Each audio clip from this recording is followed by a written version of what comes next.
Yeah, that trilogy was huge, but let's rewind to the original, Michael's first feature film. It was real exciting to me when producers and directors said, I think we've got a character that you might want to play, and it would be a little different than Alex. What this role called for really was a little peppy, excitable, vulnerable, strange guy who could kind of be cool but goof up. And it was just kind of an intangible that they told me they thought I had. It happened so quick. Gary Goldberg said Steven Spielberg had been in touch with him and that they would like me to do this film. And the next thing I knew, I was talking to Bob Zemeckis, and that Monday I was at work. Certainly it was a big step to do a feature-length, multi-million-dollar film. Michael actually wasn't the first one cast as teenage time traveler Marty McFly. Nope, that was his lookalike, Eric Stoltz, who got fired several weeks into filming. As a dramatic method actor, he just wasn't a good fit. There was so little time to really think a lot about replacing another actor, maybe what he did and what I shouldn't do. Boom, I was there and doing it, and then it was just staying awake. Yep, that was the tough part, because when Back to the Future started filming in 1984, Michael was still on Family Ties. He drove to the movie set when his day job wrapped and worked overnight. That went on for 3 months. In between takes, I was sleeping. I was working 16, 18, 20-hour days. With Family Ties, I'd start out real excited about the day, and maybe around 6 o'clock I'd start to get a little tired. Bob Zemeckis would come out and say, okay, Mike, we're gonna do this today, you know, and Bob is a very excitable guy, and then I just get pumped again. So that kept it going for me, the fact that I enjoy it so much. Whoa. I have no shortage of energy as long as I'm given the opportunities, and I live up to the expectations of people. If Back to the Future does real well, that'll open up an opportunity for me to do another film. Well, lightning struck again and again. And with $222 million at the box office, Back to the Future became the highest-grossing movie of 1985 worldwide, turning Michael into one of the most in-demand stars of the decade. Every year we talk to you, you become a bigger and bigger star. No, still 5'4". No. If I can dispel that television is bad for an actor's career, I will. I mean, I just don't think that's true.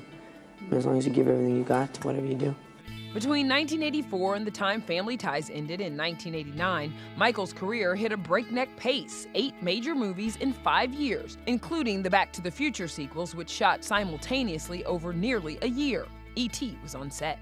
How big a factor is the burnout? It's pretty big. If it wasn't for the fact that you know, the rare occasions that I get to go home, I don't know how I would have gotten through it, but it's, you know, great people that have all worked together before. I think that's been the saving grace. Action! If you do a movie that many people like, and you do a sequel, it's a tremendous obligation. Originally, it was all one script, and there was just too much stuff, and so they made it into 2. You've got to come back with me. Where? Back to the future. It basically continues where it left off last time. We go into the future because something has to be done about my kids. And then in part 3, it gets even weirder. There's a lot of character work and a lot of makeup. I play my son, I play my father. Mom? Mom, is that you?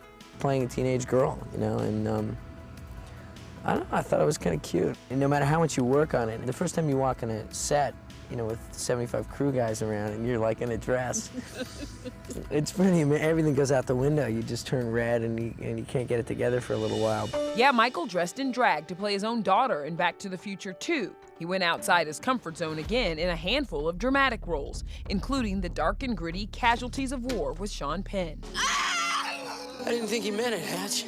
I went to Thailand, so I'll be in the jungle for 3.5 months.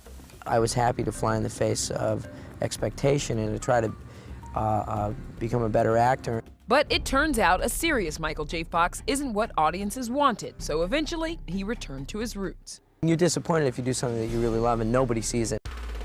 I walked away from that film with a real feeling like, okay, now let's put on the lampshade and do the stuff that I'm most comfortable doing, that people seem to like the most, and that's comedy. I felt that was the only way to be a real actor, but now I realize that there's value in falling down and making people laugh, and so I'm enjoying it. But there was an upside to playing a drug-addicted writer in the 1988 drama Bright Lights, Big City, reuniting with his future wife, Tracy Pollan. Are you sure you're all right? Well, my brain's trying to find a way out of its skull.